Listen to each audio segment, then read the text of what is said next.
आज हम लोग पढ़ेंगे एक चर वाले द्विघाती समीकरण 10 क्लास का पहला चैप्टर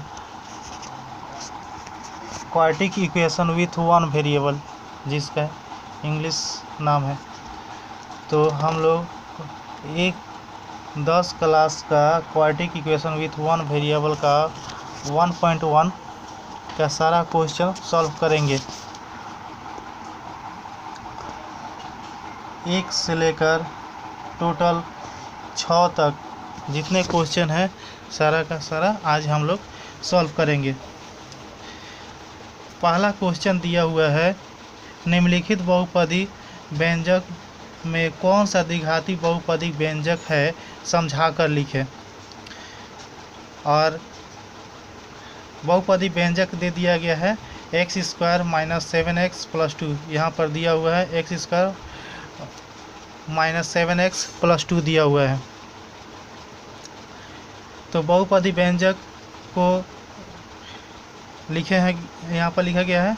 उसके बाद से बराबर इसको सजा कर लिखा गया है x² + -7 जो है उसको ब्रैकेट के अंदर में कर दिया गया है और उसके इंटू x + 2 एक नंबर इक्वेशन हो गया। इसको एक नंबर दिया गया है बहुपदी व्यंजक को।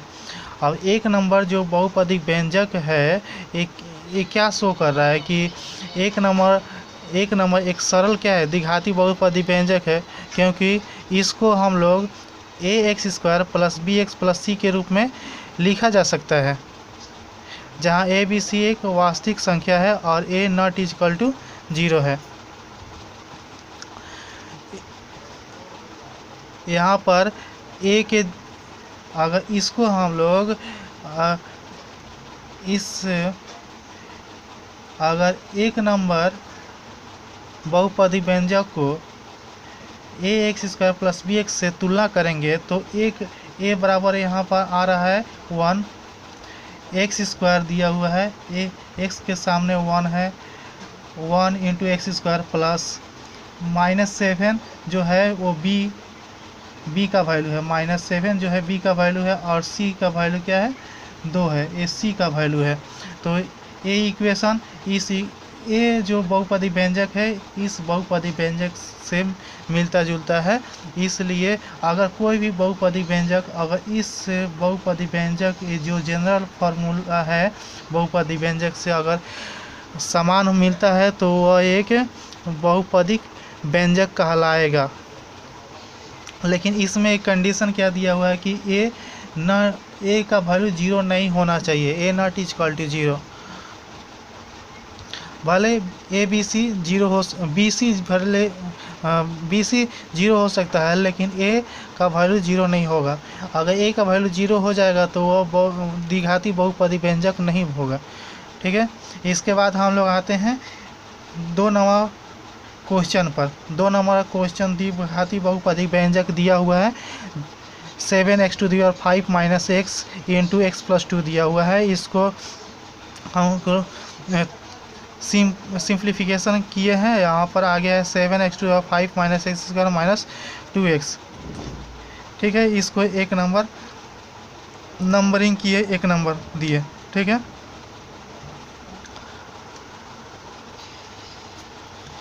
अब इसको सिंप्लीफिकेशन किए, एक नंबर दिए। उसके बाद एक नंबर से तुलना करेंगे। जो जनरल इक्वेशन होता है द्विघाती बहुपदी व्यंजक का वो होता है ax² + bx + c। इससे जब तुलना करते हैं तो x² के सामने a होना चाहिए, तो वो तो है -1 यहाँ पर है, लेकिन यहाँ पर पावर जो हाईएस्ट पावर होना चाहिए x² होना चाहिए, लेकिन यहाँ पर ज़्यादा है, x⁵ है। सबसे हाईएस्ट पावर x⁵ है, जबकि x हाईएस्ट पावर बहुपदी व्यंजक का ax² + bx + c होना चाहिए। इसलिए ये जो 2 नंबर जो नंबर दिए हैं बहुपदी व्यंजक को, वो 2 नंबर क्या है, द्विघाती बहुपदी व्यंजक नहीं है, क्योंकि वो इस ये जो द्विघाती बहुपदी व्यंजक का जो फार्मूला है उससे मेल नहीं खा रहा है। इसी तरह हम लोग अब 3 नंबर क्वेश्चन को हम लोग देखते हैं कि क्या यह द्विघाती बहुपदी व्यंजक है। तो इसको हम लोग सबसे पहले इसको सिंप्लीफिकेशन करेंगे, तोड़ेंगे और उसके बाद से देखेंगे, कंपेयरिंग करेंगे।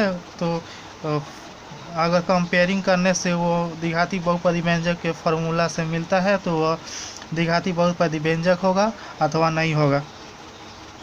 तो यहाँ पर सिंप्लीफिकेशन करने से 2x² प्लस 10x प्लस 1 आया है, जो ax² plus bx plus c के समान ही है। जहाँ पर a का वैल्यू यहाँ पर क्या है, a का वैल्यू 2 है, b का वैल्यू 10 है और c का वैल्यू 1 है। तो इसका मतलब है कि a का वैल्यू 2, b का वैल्यू 10 और c का वैल्यू 1 है।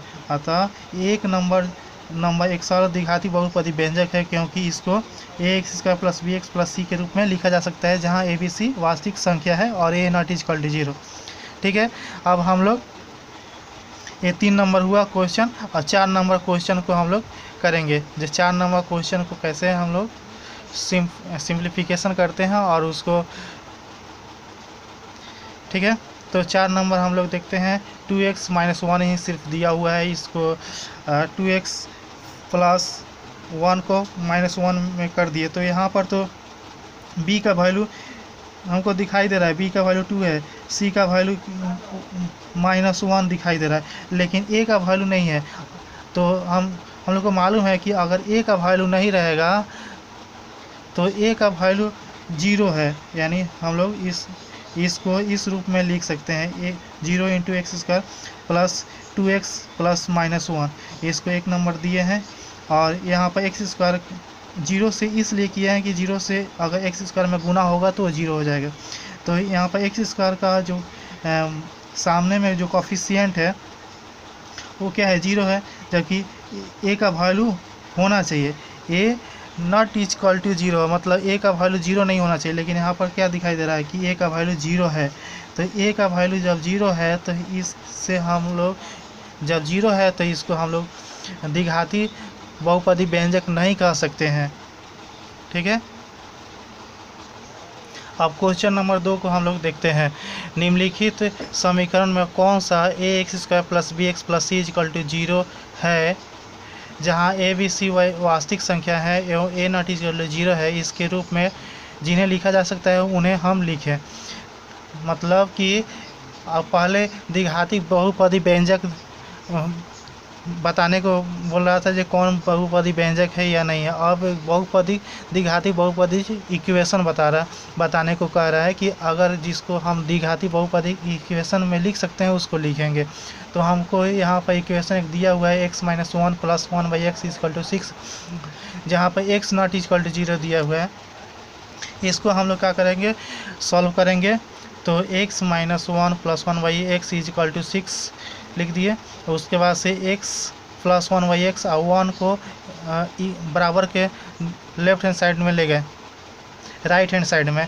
तो ये 6 प्लस 1 मिलकर 7 हो गया। ठीक है, अब यहाँ पर लॉसल ये x हो गया और इससे क्या हो गया, ऊपर में मल्टीप्लाई हो गया, x² प्लस 1 हो गया।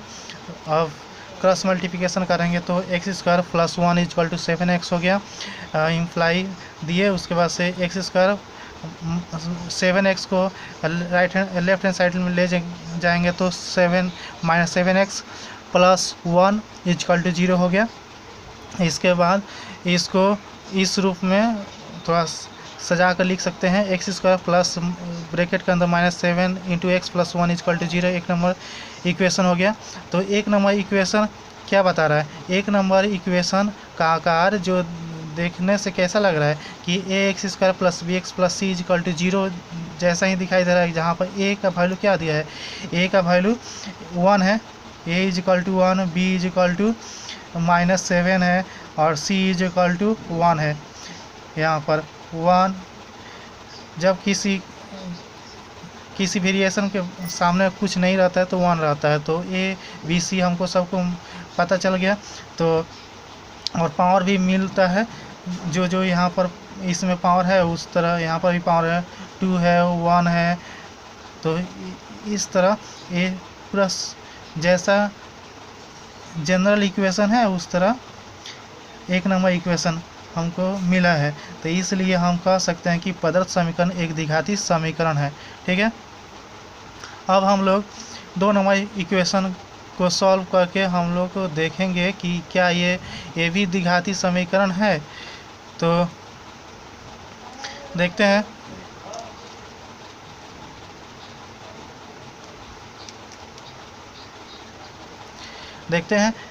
इसको x plus 3y(x) equal to x square दिया हुआ है, तो इसको लॉसल लिए, नीचे में x आ गया, ऊपर में x स्क्वायर प्लस 3 हो गया बराबर x स्क्वायर, क्रॉस मल्टीप्लिकेशन किया तो x square plus 3 equal to x cube हो गया, x cube minus x square minus 3 equal to 0। और इसको ए नंबरिंग ए किए हैं जो ए नंबर समीकरण है। तो ए नंबर समीकरण का आकार जो है ax square plus bx plus c equal से मिलता है, इसलिए a b c यहाँ पर क्या वास्तविक संख्या है और ए का वैल्यू नॉट इक्वल टू 0 है। ए का वैल्यू यहाँ पर नहीं सॉरी गलत हो गया, ए यहाँ पर क्या आ गया x cube minus x square minus 3 equal to 0 हो गया। तो ए नंबर समीकरण का आकार x square plus b x plus c equal to 0 equal to 0 a b c वास्तविक संख्या है एवं ए नॉट इक्वल टू की तरह नहीं है। क्यों नहीं है? क्योंकि द्विघाती समीकरण में पावर 2 होना चाहिए, लेकिन ये हाईएस्ट पावर सबसे ज़्यादा बड़ा पावर यहाँ पर क्या है 3 आ गया है, इसलिए द्विघाती समीकरण है। प्रदत्त समीकरण क्या है? एक द्विघाती समीकरण नहीं है, हमको नहीं बोल सकते हैं। ठीक है, अब इसी तरह हम लोग 3 नंबर देखेंगे जो क्या इसमें ये कैसा समीकरण है, द्विघाती समीकरण है या नहीं है। तो इसको हम लोग क्या करेंगे, सिंप्लीफिकेशन करेंगे, x square minus 6 into root x plus 2 equal to 0। ठीक है, तो x square plus minus 6 bracket के अंदर में किए, उसके बाद x के पावर हाफ कर दिए, रूट एक्स का मतलब होता है हाफ, पावर हाफ। ठीक, प्लस 2 इक्वल टू 0। तो ए नंबर समीकरण भी ये क्या है? द्विघाती समीकरण नहीं है, क्योंकि x के पावर हाफ यहाँ पर आ रहा है, जबकि x के पावर 1 आना चाहिए, हाफ नहीं 1 आना चाहिए, इसलिए द्विघाती समीकरण नहीं हो सकता है। ठीक है, अब हम लोग 4 नंबर इक्वेशन को देखते हैं कि क्या यह द्विघाती समीकरण है या नहीं है। ठीक है, तो x माइनस 2 के power 2 is equal to x square 4 minus 4x plus 4 ये दिया हुआ है। तो इसको हम लोग x माइनस 2 के होल स्क्वायर को इसको तोड़े हैं, तोड़ने पर क्या आएगा x square minus 4x plus 4 is equal to x, जैसे राइट हैंड साइड में जो है उसी तरह लिखेंगे, लेफ्ट हैंड साइड को तोड़ा गया है। तो इसको a माइनस बी के होल स्क्वायर का फार्मूला में तोड़ा गया है। a माइनस बी का होल स्क्वायर का फार्मूला होता है a square minus 2ab plus b square होता है। तो यहाँ पर उसी तरह a का वैल्यू अगर x माइनस 2 कर दें तो इस तो क्या हो जाएगा, वही आएगा जो यहाँ पर दिया हुआ है। ठीक है, इसके बाद से सबको लेफ्ट हैंड साइड ले गए हैं, तो बहुत सारा कट गया है, जो बचा है उसको लिखा गया है x के power 4 minus x square equal to 0 बचा हुआ है। एक number equation a number equation दी है। ए नंबर इक्वेशन के आकार जो है a square plus b x plus c से मैच नहीं कर रहा है, मिल नहीं रहा है, क्योंकि यहाँ पर हाईएस्ट पावर क्या है 4 दिया हुआ है, और भले ही ए बी सी वास्तविक संख्या है, general a not equal to 0 इस तरह होना चाहिए, ए बी सी वास्तविक संख्या होना चाहिए और ए नॉट इक्वल टू 0 की तरह होना चाहिए। लेकिन यहाँ पर क्या दिया है, x के पावर 4 दे दिया है, जबकि x के पावर द्विघाती समीकरण में नहीं है, इसलिए इस प्रदत्त समीकरण को द्विघाती समीकरण नहीं कह सकते हैं, इस समीकरण नहीं है। ठीक है, अब ये 2 नंबर का टोटल क्वेश्चन ख़त्म हो गया। अब 3 नंबर का हम लोग क्वेश्चन देखेंगे जी इसमें क्या दिया हुआ है और इसको हम लोग कैसे सॉल्व करेंगे। समीकरण x के power 6 minus x cube minus 2 equal to 0 चर के किस घात के लिए द्विघात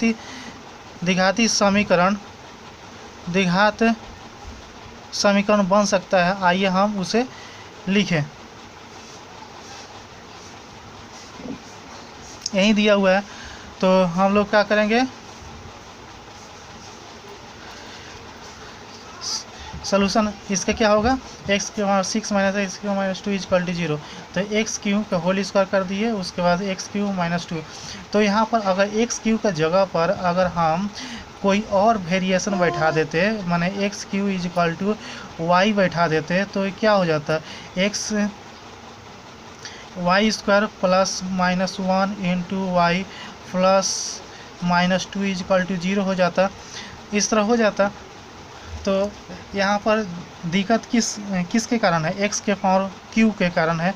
तो इस वही यहाँ पर बोलना पड़ेगा कि समीकरण एक्स के power 6 minus x square minus 2 is equal to 0 चर के एक्स क्यू घात के लिए द्विघात समीकरण बन सकता है।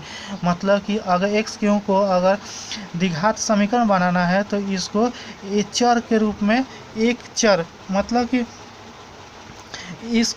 इसको इस रूप में बदलना पड़ेगा। चर के एक घात के लिए एक घात को बनाना पड़ेगा, चर के 3 घात को चेंज करके चर की एक घात को के रूप में बनाना पड़ेगा, तब ये समीकरण बन सकता है, द्विघाती समीकरण बन सकता है। ठीक है, अब चार नंबर अब देखेंगे 4 नंबर में कैसा क्वेश्चन दिया हुआ है। 4 नंबर का क्वेश्चन कैसा है इसको हम लोग देखते हैं।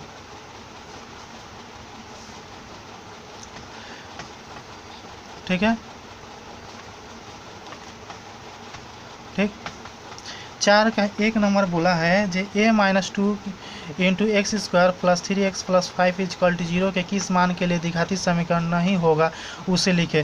तो a minus 2 into x square plus 3x plus 5 equal to 0 a number equation है। समीकरण a में a इक्वल टू अगर 2 बैठा दिया जाएगा तो हमको मिलेगा जो x के सामने क्या हो जाएगा, 0 आ जाएगा। तो 0 आ जाएगा तो ये द्विघात 2 घात x के एक्स का दूसरा घात यहाँ पर दिखाई नहीं दे रहा है, सिर्फ एक्स का 1 घात दिखाई दे रहा है। अगर 1 घात होगा तो हम कैसे कर सकते हैं कि ये द्विघाती समीकरण है। द्विघाती समीकरण में 2 घात होना चाहिए। तो बी नंबर जो इक्वेशन है आकार जो द्विघाती समीकरण है उससे मैच नहीं कर रहा है, क्योंकि यहाँ पर 2 घात होना चाहिए जबकि यहाँ पर 1 घात है। तो इसलिए ए का मान अगर 2 होने पर समीकरण ए द्विघाती समीकरण नहीं होगा, ये हम कह सकते हैं। वहीं पूछा है कि ए का क्या मान रखें कि यह द्विघाती नहीं बनेगा, तो ए का मान 2 रखना पड़ेगा और 2 रखने से ये 0 आ जाएगा तो द्विघाती नहीं बन पाएगा। ठीक है, 4 का 2 नंबर इक्वेशन दिया है x by 4 minus x equal to 1/3x, x not equal to 4 को a x square plus b x plus c equal to 0 a not equal to जैसे द्विघाती समीकरण के रूप में लिखने पर x का गुणांक क्या होगा लिखें। तो x by 4 minus x equal to 1/3x, इसको क्रॉस मल्टीप्लिकेशन करेंगे, तिरछा तिरछी गुना करेंगे तो x इंटू 3x बराबर 4 माइनस एक्स होगा। 3x square equal to 4 minus x हो जाएगा। 3x square plus x minus 4 equal to 0 होगा। तो 3x square plus 1 into x plus bracket के अंदर -4 लिख सकते हैं। समीकरण ए इस तरह बनेगा सॉल्व करेंगे तो हम लोग क्या देख रहे हैं कि ए नंबर समीकरण का आकार मिल रहा है किससे, a x square plus b x plus c. वहीं तो बोला गया है कि a x square plus b square के रूप में लिखा जाएगा। तो वहाँ पर एक्स का गुणांक क्या होगा, तो वहाँ पर a x square plus b x plus c equal to 0 लिख सकते हैं और लिखा गया है। और हमको यहाँ पर बताना है कि x का गुणांक क्या है। तो x का गुणांक क्या है, x का गुणांक 1 है। ठीक है, 1 यहाँ पर 1 जो दिया गया। अगर एक्स स्क्वायर का गुणांक पूछता तो 3 हो जाएगा, 3। ठीक है, अब हम लोग 4 का 3 नंबर देखते हैं। 3x square plus 7x plus 23 is equal to x plus 4 into x plus 3 plus 2 को a x square plus b x plus c is equal to 0 a not के रूप में लिखें। तो इसको कैसे लिखना है, a x square plus b x plus c के रूप में लिखना है। तो 3x square plus 7x plus 23 is equal to x plus 4 into x plus 3 plus 2। तो 3x square plus 7x plus 23 x into x plus 3 plus 4 into x plus 3 plus 2 इस तरह लिखा गया। इसको कैसे तोड़ दिए हैं, तोड़ने से कहा जाएगा x square plus 3x plus 4x plus 12 plus 2। तो 100 को लेफ्ट हैंड साइड ले गए हैं, जो कटा है उसको काट दिए। 3x और 4x से 7x कट गया है, और शेष जो बचा है वो क्या बचा है, 2x² plus 9 equal to 0। 2x² plus 0 into x plus 9 equal to 0 इस तरह लिख सकते हैं। तो ए नंबर समीकरण का आकार इस रूप में दिखाई दे रहा है, और जहाँ पर ए नॉट इक्वल टू 0 है। ए नॉट इक्वल टू 0 मतलब क्या, ए का वैल्यू यहाँ पर 2 है, 0 नहीं है, जैसा ही है बस वही a square plus b x plus c के रूप में लिखने को बोला था, वही लिखा गया, हो गया आंसर। ठीक है, अब हम लोग 4 नंबर का क्वेश्चन देखते हैं कि इसको कैसे सॉल्व किया जाएगा। तो x प्लस 2 के whole cube equal to x into x square minus 1 समीकरण को ax² plus b x plus c equal to 0 जैसे, और ए नॉट इक्वल टू 0 होना चाहिए जैसे दिखाती समीकरण के में लिखें, और x² x और x के पावर 0 के गुणांक को लिखें। यहाँ पर पहले में दिया हुआ था कि x का गुणांक लिखना है, और यहाँ पर x² का भी, x का और x के पावर 0 का भी गुणांक लिखना है। तो इसको हम लोग पहले दिखाती समीकरण के रूप में बदलेंगे। x प्लस 2 के whole cube equal to x into x square minus 1, यही इक्वेशन दिया है, इसको दिखाती समीकरण के रूप में तोड़ेंगे। तो ए प्लस बी के होल क्यूब का फार्मूला में यहाँ पर तोड़ दिया गया है।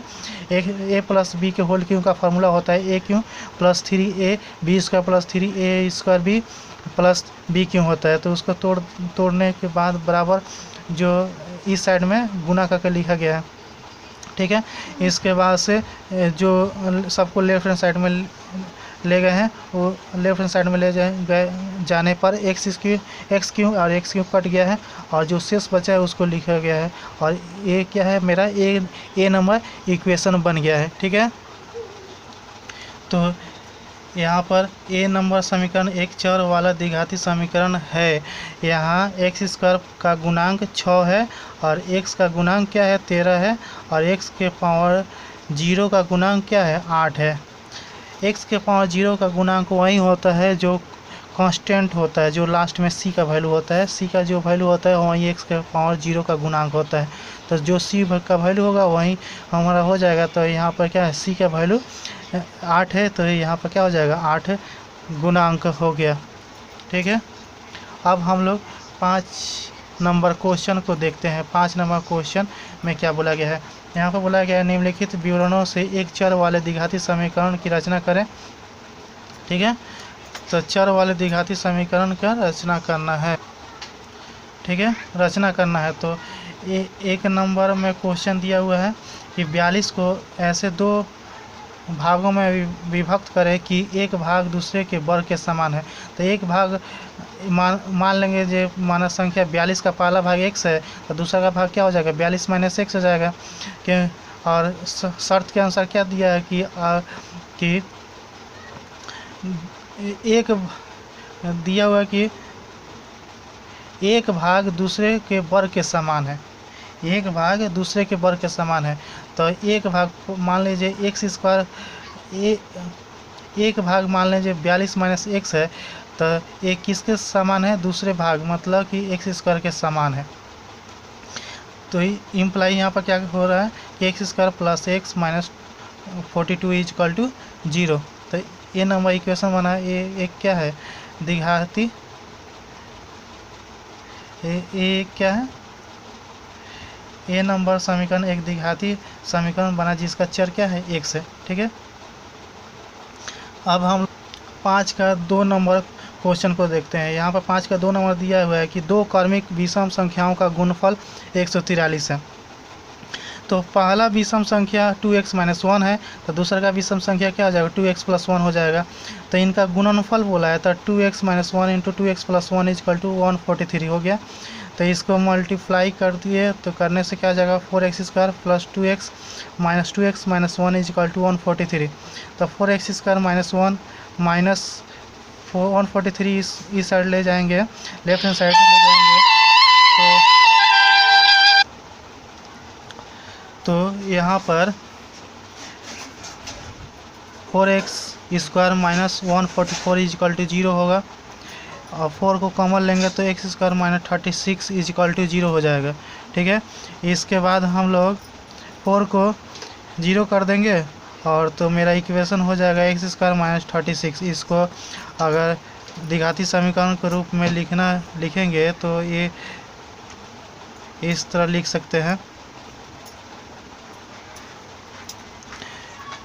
1 into x square plus 0 into x minus 36। तो ये क्या हो जाएगा, ये समीकरण 1 ए नंबर एक द्विघाती समीकरण बना जिसका चर क्या है x है तथा 2x माइनस 1 और 2x प्लस 1 दोनों क्रमिक विषम संख्या है। ठीक है, बना दिए। 2 विषम संख्या को लिए थे यहाँ पर 2x माइनस 1 और 2x प्लस 1 और उससे हम लोग क्या द्विघाती समीकरण बनाए हैं। तो ठीक है, तो ये द्विघाती समीकरण बन गया। ठीक है, अब हम लोग 5 का 3 नंबर क्वेश्चन को देखते हैं।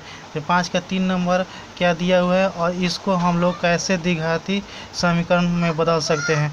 तो यहाँ पर दिया है कि 2 क्रमिक संख्याओं का वर्ग का योग 313 है। तो पहला क्रमिक संख्या x है तो दूसरा का क्या हो जाएगा, x प्लस 1 हो जाएगा। ठीक है, तो शर्त के अनुसार क्या दिया है कि 2 क्रमिक संख्याओं का वर्गों का योग 313 है। तो वर्ग किए, उसके बाद योग उनको जोड़कर उसके बाद 313 के बराबर कर दिए है। और इसको तो एक्स स्क्वायर को तो एक्स स्क्वायर लिखे हैं प्लस एक्स प्लस 1 के होल स्क्वायर को एक्स प्लस 1 के होल स्क्वायर के फार्मूला में तोड़ दिया है। X square plus 2x plus 1 equal to 313। तो यहाँ पर क्या हो जाएगा, x square plus x square plus 2x plus 1, bracket को हटाएंगे तो ये हो जाएगा। उसके बाद से एक्स स्क्वायर मिलकर 2x square plus 2x plus 1 minus 313 को लेफ्ट हैंड साइड ले जाएंगे तो माइनस 313 हो गया। उसके बाद से 2x square plus 2x minus 312 हो जाएगा इक्वल टू 0। 2 कॉमन आएगा तो ब्रैकेट के अंदर 2x square plus x minus 156 equal to 0 हो जाएगा। तो 2 को 0 कर देंगे तो इक्वेशन बन जाएगा x square plus x minus 156 equal to 0। तो इसको ए नंबर इक्वेशन दिए। तो समीकरण नंबर ए एक द्विघाती समीकरण बना जिसका चर x है तथा संख्या x और क्रमिक संख्या x और दूसरा का क्रमिक संख्या क्या है x प्लस 1, 2 क्रमिक संख्या है। ठीक है, इस तरह हम लोग बना लिए इक्वेशन। अब हम लोग 6 का देखेंगे। 6 क्वेश्चन नंबर 6 में क्या दिया हुआ है। क्वेश्चन नंबर 6 बोल रहा है निम्नलिखित विवरणों से एक चर वाले द्विघाती समीकरण का निर्माण करें। ठीक है, एक चर वाले द्विघाती समीकरण का निर्माण करना है। यहाँ पर भी द्विघाती समीकरण का निर्माण करना है और जो क्वेश्चन दिया रहेगा उसके आधार पर हम लोग क्या करेंगे, द्विघाती समीकरण बनाएंगे। ठीक है, तो 1 नंबर क्वेश्चन दिया है कि एक आयताकार क्षेत्र के विकर्ण की लंबाई 15 मीटर है तथा उसकी लंबाई चौड़ाई की अपेक्षा 3 मीटर अधिक है। लंबाई जो है चौड़ाई की अपेक्षा 3 मीटर अधिक है, मतलब चौड़ाई अगर हम मान लेंगे कि माना आयताकार क्षेत्र की चौड़ाई अगर x मीटर है तो आयताकार क्षेत्र की लंबाई x प्लस 3 मीटर होगी क्योंकि 3 मीटर ज़्यादा है। तो शर्त के अनुसार क्या हो जाएगा, बोल रहा है कि आयताकार क्षेत्र के विकर्ण की लंबाई 15 मीटर है। तो 15 मीटर विकर्ण की लंबाई है, तो 15 मीटर विकर्ण की लंबाई है तो हम लोग जानते हैं कि पाइथागोरस थ्योरम के अनुसार चौड़ाई का स्क्वायर प्लस लंबाई का स्क्वायर इज इक्वल टू विकर्ण का स्क्वायर होता है।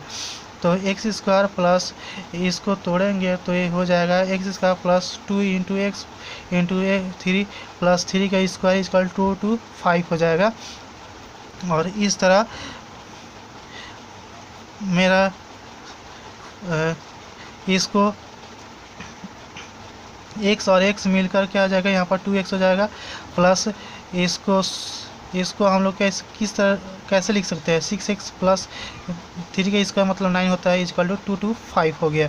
ठीक है, तो हम लोग क्या करेंगे कि 2 कॉमन लेंगे तो ब्रैकेट के अंदर में क्या हो जाएगा एक्स स्क्वायर प्लस 3x हो जाएगा और बाहर में प्लस 9 माइनस 2 5 इक्वल टू 0 हो जाएगा। ठीक है, तो इम्प्लाई क्या होता है 2 × x² + 3x माइनस ये दोनों को घटा लेंगे, माइनस 225 में से 9 घट जाएगा तो 216 हो जाएगा। इस सब में 2 कॉमन हो रहा है तो 2 कॉमन ले लिए। 216 जब 2 कॉमन जाएगा तो ये हो जाएगा 108 108 हो जाएगा, और 2 को 0 कर देंगे तो मेरा इक्वेशन आ जाएगा 2x² + 3x - 108 = 0। ये नंबर इक्वेशन है, समीकरण नंबर 1 एक चरयुक्त द्विघाती समीकरण है। क्या ये चरयुक्त द्विघाती समीकरण बन गया? चरयुक्त द्विघाती समीकरण बनाने के लिए बोला था, ठीक है। अब हम लोग देखते हैं 6 का 2 नंबर क्वेश्चन की ये कैसे इसको द्विघाती समीकरण को बनाएंगे। जो कंडीशन दिया गया है, जो शर्त दिया गया है, उस आधार पर हम लोग कैसे बनाएंगे। तो यहाँ पर 6 का 2 नंबर दिया है कि कोई व्यक्ति 80 रुपया में कुछ किलोग्राम चीनी खरीदा। यदि उसी रुपये में वे 4 किलोग्राम चीनी अधिक पाते तो चीनी की प्रति किलोग्राम दर 1 रुपया कम होती, ठीक है।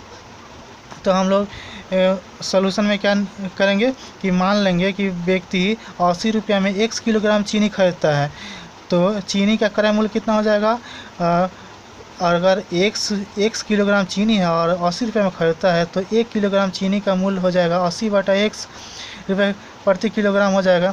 यदि व्यक्ति 80 रुपया में अगर x + 4 किलोग्राम चीनी खरीदता है तो उसका नया जो क्रय मूल्य क्या हो जाएगा, 80/x + 4 हो जाएगा, प्रति किलोग्राम हो जाएगा। और यहाँ पर बोला है कि जो पहले प्रति किलोग्राम चीनी था और अभी जो प्रति किलोग्राम चीनी है, पहले वाला जो प्रति किलोग्राम चीनी जो था अभी से 1 रुपया ज़्यादा है। तो हम पहले वाला जो प्रति किलोग्राम चीनी है इसको बराबर करेंगे अभी के प्रति किलोग्राम चीनी +1 कर देंगे तो ये दोनों बराबर हो जाएगा, दोनों साइड बराबर हो जाएगा, क्योंकि 1 रुपया का अंतर आ रहा है। तो या तो इस रूप में डायरेक्ट ये इक्वेशन जो लिखा गया है इस तरह भी लिख सकते हैं या इस तरह भी लिख सकते हैं, ठीक है। अब हम लोग इसमें क्या कॉमन दिखाई दे रहा है, 80 कॉमन दिखाई दे रहा है, तो 80 को कॉमन ले लिए हैं तो 1/x - 1/x + 4 = 1 हो गया। इसको x × x + 4 हो गया तो x + 4 - x हो गया = 1 हो गया। तो अब x कट गया जाएगा तो 80 × x हो जाएगा, 80 × 4 और नीचे में x × x + 4 = 1 हो गया। अब क्रॉस मल्टीप्लिकेशन करेंगे तो x × x + 4 = 320 हो जाएगा। तो x² + 4x = 320। तो ये क्या हो जाएगा, x² + 4x - 320 = 0। ये नंबर इक्वेशन बन गया। ये समीकरण ये नंबर एक क्या है, चरयुक्त द्विघाती समीकरण बन गया है। तो यही तो बनाना था, समीकरण नंबर 1 एक चरयुक्त द्विघाती समीकरण है, ठीक है। इस तरह हम लोग 6 का 2 नंबर क्वेश्चन कंप्लीट किए। अब हम लोग 6 का 3 नंबर क्वेश्चन के तरफ चलते हैं। 6 का 3 नंबर क्वेश्चन दिया हो कि 2 स्टेशनों के बीच की दूरी 300 किलोमीटर है। एक रेलगाड़ी पहले स्टेशन से समान वेग से दूसरे स्टेशन की तरफ गई। यदि उसका वेग 5 किलोमीटर प्रति घंटा अधिक होती तो उसे दूसरे स्टेशन पर पहुंचने में 2 घंटा कम समय लगता, ठीक है। 300 किलोमीटर दिया हुआ है कि दोनों स्टेशन के बीच की दूरी है, और उसका वेग नहीं दिया हुआ है, लेकिन ये दिया हुआ कि अगर उसका वेग जितना था उससे 5 किलोमीटर प्रति घंटा अधिक होता तो उसको 2 घंटा कम समय लगता। तो मान लेंगे जब वेग कितना है 1 किलोमीटर प्रति घंटा है रेलगाड़ी का, और 300 किलोमीटर में जाने में उसको कितना, अगर 1 किलोमीटर प्रति घंटा रेलगाड़ी का वेग है तो उसको कितना समय लगेगा, 300/1 घंटा लगेगा दोनों स्टेशन के बीच की दूरी तय करने में। यदि रेलगाड़ी का वेग अगर x + 5 होगा तब उसको और कम समय लगेगा, क्योंकि वेग बढ़ जा रहा है। तो यही तो दिया हुआ है कि अगर 5 किलोमीटर प्रति घंटा अधिक वेग से जाएगी तो उसको 2 घंटा कम समय लगेगा। तो शर्तानुसार क्या करेंगे, जो पहले का जो समय है निकाले हैं, अभी का जो समय निकला हुआ है वो 2 के बराबर है, घटा लेंगे तो 2 के बराबर है। यहाँ पर 300 कॉमन ले लेंगे और लॉस, उसके बाद से इसको 300 कॉमन लेने के बाद से 300 को दूसरे राइट हैंड साइड में ले जाएंगे तो 2/300 हो जाएगा। ठीक है, 300 हो जाएगा। तो हम लोग क्या किए हैं, 2 से 300 को काटे हैं तो 150 आया है। ठीक है, इधर में लॉसर लेंगे तो x इंटू एक्स प्लस 5 हो गया। ऊपर में क्या हो जाएगा, x प्लस 5 माइनस एक्स हो गया, x कट गया और ऊपर में 5 आ गया। By x into x plus 5 is equal to 1/150 हो गया। तो x into x plus 5 is equal to 5 cross multiplication करेंगे तो 150 से 5 में मल्टीप्लाई होगा तो 750 हो जाएगा। और इसको अगर तोड़ेंगे तो x इंटू एक्स स्क्वायर हो जाएगा प्लस 5x इक्वल टू 750 हो जाएगा। तो यहाँ पर x square plus 5x minus 750 equal to 0, ये इक्वेशन बन गया। तो समीकरण नंबर 1 एक चरित दिखाती समीकरण है। ठीक है, हो गया, ये दिखाती समीकरण बन गया। अब हम लोग नेक्स्ट इक्वेशन को देखेंगे, जो नेक्स्ट क्वेश्चन को देखेंगे। जो नेक्स्ट क्वेश्चन कैसे हम लोग, अब हम लोग 6 का 4 नंबर क्वेश्चन कर रहे हैं। ठीक है, 6 का 4 नंबर दिया हुआ है, घड़ी के बारे में दिया हुआ बताया गया है। कोई घड़ी विक्रेता 336 रुपये में कोई घड़ी विक्रय किया हुआ, जितने रुपये में घड़ी खरीदा था उसे घड़ी विक्रय में उतना ही प्रतिशत लाभ हुआ। तो मतलब कि जितना रुपये में खरीदा उतना ही प्रतिशत का लाभ हुआ। तो मान लेंगे जो क्रय मूल्य था 100 रुपया, तो 1% का लाभ हो गया। तो घड़ी का विक्रय मूल्य क्या हो जाएगा, घड़ी का क्रय मूल्य प्लस प्रतिशत लाभ हुआ है x इंटू एक्स प्रतिशत का, दोनों को जोड़ देंगे तो घड़ी का विक्रय मूल्य निकल गया। ये जो है घड़ी का विक्रय मूल्य निकल गया। ठीक है, अब हम लोग जबकि क्या दिया हुआ है कि घड़ी का विक्रय मूल्य दिया हुआ है 336 है, तो शर्तानुसार क्या हो जाएगा, x plus x into x by 100, प्रतिशत को हटाएंगे तो फ्रैक्शन में बदल देंगे तो x into x by 100 equal to 336। तो इसको x मल्टीप्लाई होगा, x स्क्वायर हो गया। तो यहाँ पर लॉसर लिए 100 और 100 into x plus x square is equal to 336 हो गया। तो क्रॉस मल्टीप्लिकेशन किए तो x square plus 100x is equal to 33600 हो गया। तो x square plus 100x minus 33600 is equal to 0, एक नंबर इक्वेशन बना। तो समीकरण एक नंबर एक चरित्र दिखाती समीकरण है, चरित्र दिखाती समीकरण बना लिया हमारा। ठीक है, यही बनाने के लिए बोला था। ठीक है, अब हम लोग 6 का 5 नंबर क्वेश्चन देखेंगे। ठीक है, कि 6 का 5 का क्वेश्चन कैसे हम लोग सॉल्व करेंगे। तो यहाँ पर नौका के बारे में दिया हुआ है क्वेश्चन और उसके आधार पर द्विघाती समीकरण बनाना है। नदी के धारा का वेग दिया हुआ है कि 2 किलोमीटर प्रति घंटा होने पर रतन नाविक को नदी की धारा के अनुकूल 21 किलोमीटर जाने के बाद पुनः उसी प्रारंभिक जगह पर वापस आने में 10 घंटा समय लगा। मतलब रतन नाविक जिस जगह से गए थे उसी जगह पर फिर वापस, तो आने जाने में रतन नाविक को कितना घंटा समय लगा, 10 घंटा का समय लगा। तो हम लोग मान लेंगे यहाँ पर नौका का वेग नहीं दिया हुआ है, तो मान लेंगे नौका का वेग 1 किलोमीटर प्रति घंटा है और नदी के धारा का वेग 2 किलोमीटर प्रति घंटा है। वो दिया हुआ है 2 किलोमीटर प्रति घंटा नदी का धारा का वेग है। तो नदी के अनुकूल, अगर धारा के अनुकूल वेग क्या हो जाएगा, जिस तरफ नदी बह रही है उसी तरफ अगर जाएंगे तो वेग, नौका का वेग जुट जाएगा नदी के धारा के साथ, x प्लस 2 किलोमीटर प्रति घंटा हो जाएगा। अगर उसके प्रतिकूल जाएंगे, मतलब जिस तरफ नदी बह रही है उसके विपरीत अगर जाएंगे तो वेग घट जाएगा, नौका के वेग में से घटाना पड़ेगा, 2 किलोमीटर प्रति घंटा नदी के वेग घटाना पड़ेगा। तो x माइनस 2 किलोमीटर प्रति घंटा हो गया। तो शर्तानुसार क्या है कि 21 किलोमीटर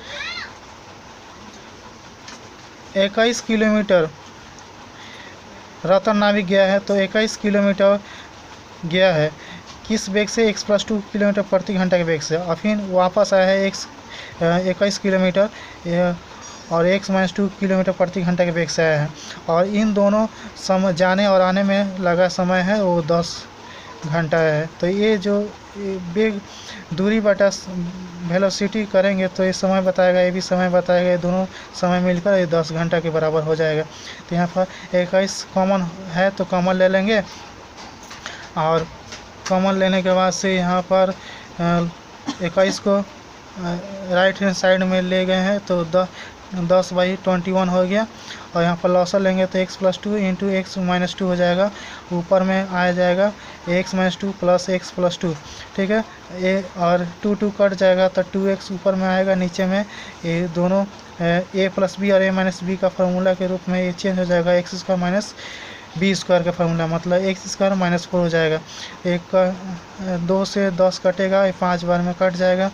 और ये फाइनल जो बचेगा x/x² - 4 = 5/21। क्रॉस मल्टीप्लिकेशन करेंगे तो x² 5x² - 20 = 21 इंटू x हो जाएगा। और ये जब लेफ्ट हैंड साइड में सबको ले जाएंगे तो 5x² - 21 x - 20 = 0। एक नंबर इक्वेशन हो गया। ये क्या है? द्विघाती समीकरण है। तो समीकरण नंबर 1 एक चरिक द्विघाती समीकरण है, बन गया मेरा चरिक द्विघाती समीकरण, ठीक है। इस तरह 6 का 5 नंबर क्वेश्चन सॉल्व होगा, ठीक है। अब हम लोग 6 का 6 नंबर क्वेश्चन को देखते हैं। 6 का 6 को कैसे हम लोग द्विघाती समीकरण के रूप में बदल सकते हैं। हम यहाँ पर क्वेश्चन 6 का 6 नंबर दिया है। हमारे घर के बगीचे सफाई करने में महिम को की अपेक्षा मजीद को 3 घंटा कम समय लगा। वे दोनों मिलकर उसी काम को 2 घंटे में समाप्त कर देते। तो मान लेंगे जब माना बगीचे सफाई करने में मजीद को 1 घंटा लगता है, तो बगीचे सफाई करने में महिम को x + 3 घंटा लगेगा। क्योंकि वो 3 घंटा कम समय लगता है तो इसको 3 घंटा ज़्यादा समय लगेगा। और 1 घंटा में मजीद कितना भाग काम करेगा?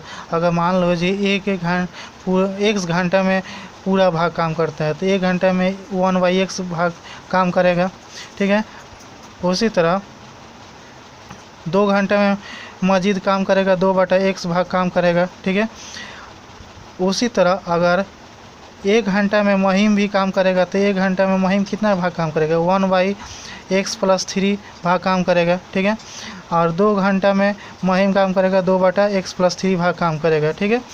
तो यहाँ पर दिया हुआ है कि हमारे घर के बगीचे सफाई करने में मजीद का 3 घंटा कम समय लगेगा। वे दोनों मिलकर 2 घंटा में समाप्त कर देते हैं।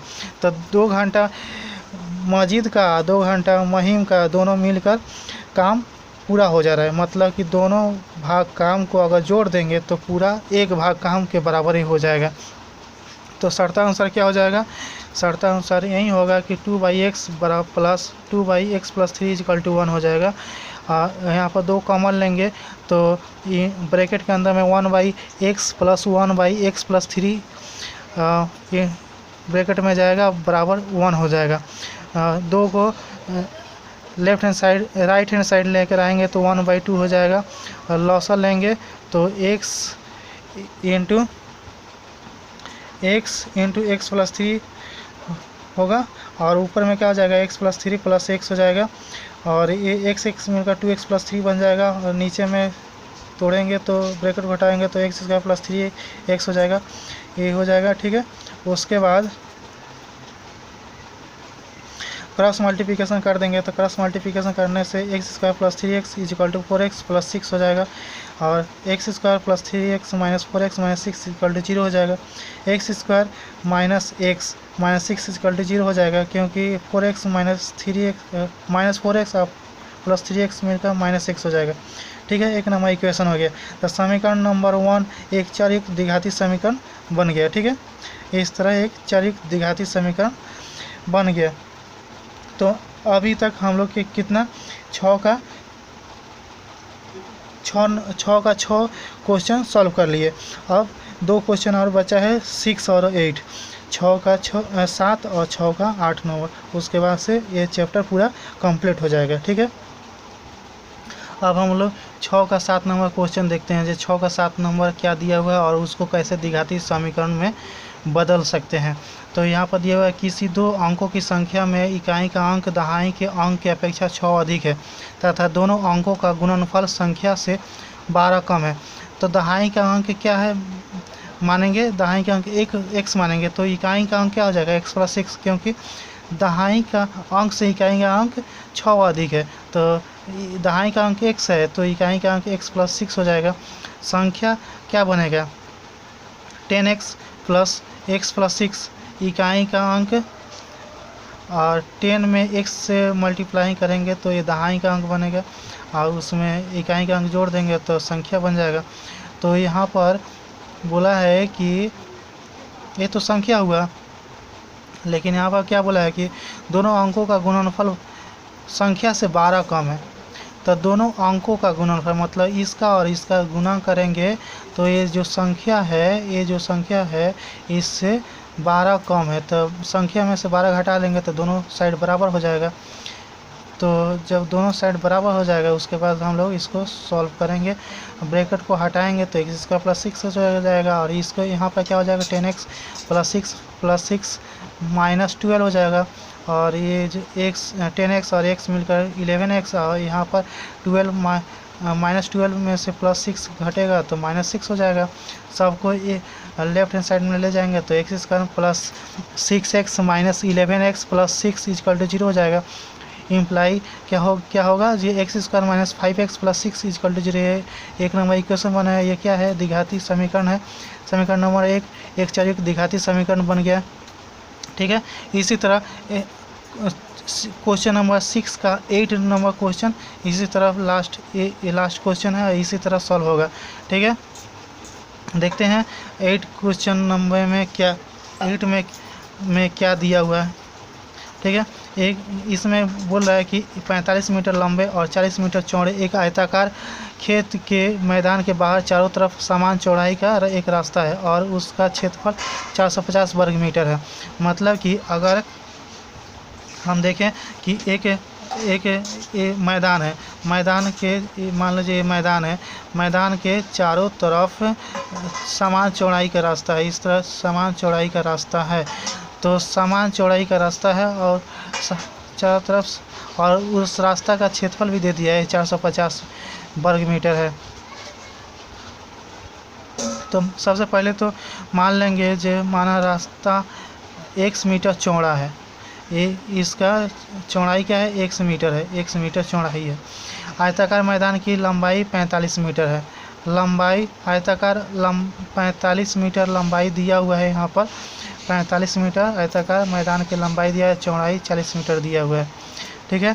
अगर लंबाई में अगर दोनों साइड का जो चौड़ाई वाला जो रास्ता है उसको जोड़ देंगे तो टोटल रास्ता सहित मैदान की लंबाई कितना हो जाएगा? 45 प्लस 2x मीटर हो जाएगा। आयताकार मैदान की चौड़ाई क्या दिया हुआ है? 40 मीटर। अगर इसमें भी अगर जोड़ दें रास्ता की चौड़ाई को तो कुल चौड़ाई कितना हो जाएगा? 40 प्लस 2x मीटर हो जाएगा। तो शर्तानुसार क्या हो जाएगा? दिया हुआ है कि रास्ता का क्षेत्रफल 450 वर्ग मीटर है, तो रास्ता सहित मैदान की चौड़ाई और रास्ता सहित मैदान की लंबाई को गुना क्षेत्रफल में निकाल दें और उसमें से मैदान का क्षेत्रफल निकाल दें तो सिर्फ रास्ता का क्षेत्रफल बच जाएगा। ठीक है। इस तरह हो जाएगा, शर्तानुसार बराबर होगा। ठीक है। और इसको हम लोग क्या करेंगे? इसको मल्टीप्लाई कर देंगे, तोड़ देंगे, और तोड़ने पर 45 इंटू 40 प्लस 2x हो जाएगा, और 2x को फिर इसमें मल्टीप्लाई करेंगे। 40 plus 2x minus 45 into 40 equal to 450। ठीक है। ये मल्टीप्लाई होगा plus 90x plus 80x plus 4x square minus 45 plus 40 equal to 450।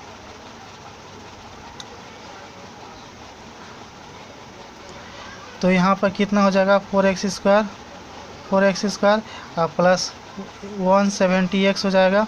90 और 80 जुड़ जाएगा तो 170x हो जाएगा, और 450 तो 450 ही रहेगा। 450 को लेफ्ट हैंड साइड ले जाएंगे तो समीकरण क्या हो जाएगा? 4x square plus 170x minus 140x equal to 0। और इस तरह समीकरण नंबर 1 बन गया।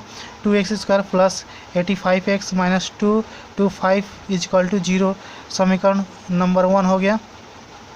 समीकरण नंबर 1 ये क्या है? द्विघाती समीकरण बना है, द्विघाती चरयुक्त द्विघाती समीकरण है। इस तरह ये पूरा चैप्टर कंप्लीट हुआ। अगर ये वीडियो अच्छा लगता है तो इसको लाइक करें और शेयर करें ज़रूर। थैंक यू वेरी मच, देखने के लिए धन्यवाद।